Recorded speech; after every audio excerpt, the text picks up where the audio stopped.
Thank you everybody for coming and listening to me speak today.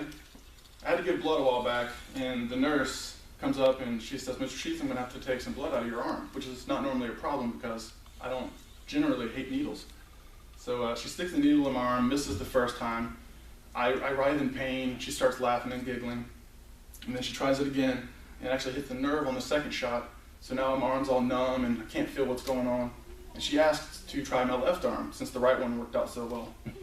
And she sticks it in my left arm on the third shot and misses, and then finally gets it on the fourth. Now this was a problem for me because not only did I not like the fact she was laughing at me, I was in pain. And the vast majority of us don't want a nurse like that. We want the kind, compassionate, and caring nurse. Now I've spent my fair share of time in hospitals, usually by my own doing. I've had nurses who were good, who made me feel like I was the only one there to actually take care of. I've also had nurses who were bad, who made me feel like I was somehow an inconvenience for being at the hospital that particular day.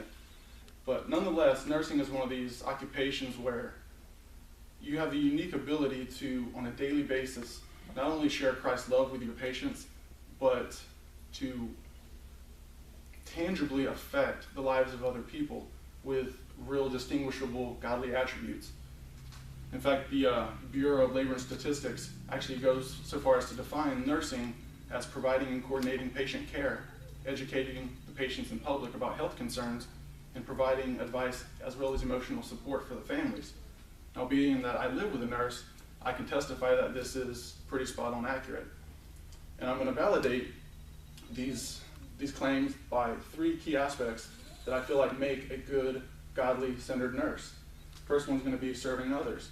The second one will be impartiality that they show by being fair. And the third will be their value for human life.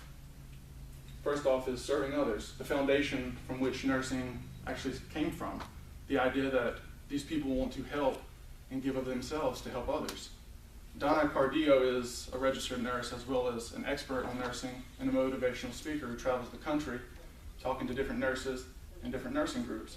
She describes it as nursing is like sacrificing a little piece of yourself for each and every person you come into contact with.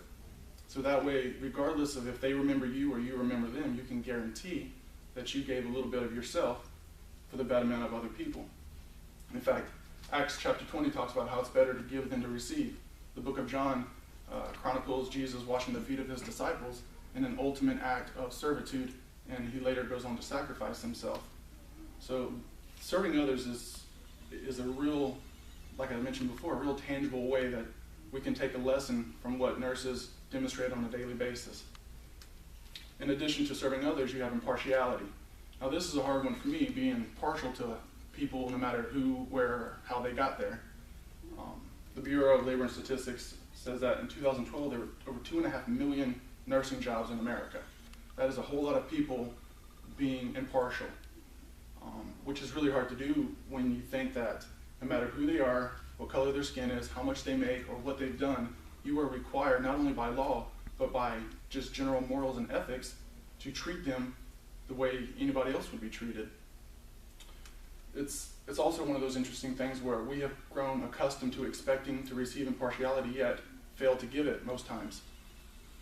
Romans 2:11 says that God does not show favoritism, so if he doesn't show favoritism, I would suspect we as people as well as nurses should not either. And the last thing I was going to mention about a key aspect of being a good God-centered nurse would be the value of human life. Now, this is a touchy subject for a lot of people, but nurses are required ethically and morally to demonstrate this value for human life, whether it's bringing a life into this world through newborn babies or escorting a life out of this world through quality patient care, through hospice and other methods like that. They demonstrate this value for life by mimicking what like Christ did when he was on this earth. The sick, the lame, the injured, they were all brought to Christ for the same thing. They wanted healing. They wanted to be taken care of. And they saw that ability in what Jesus was doing. Now, while he is no longer here walking around actively healing others, he has nonetheless left what I would consider modern-day angels in his stead, being the modern-day registered nurse. In conclusion, these three key aspects of what makes a good Christ-centered nurse is something that we can all really learn from. Are you serving others?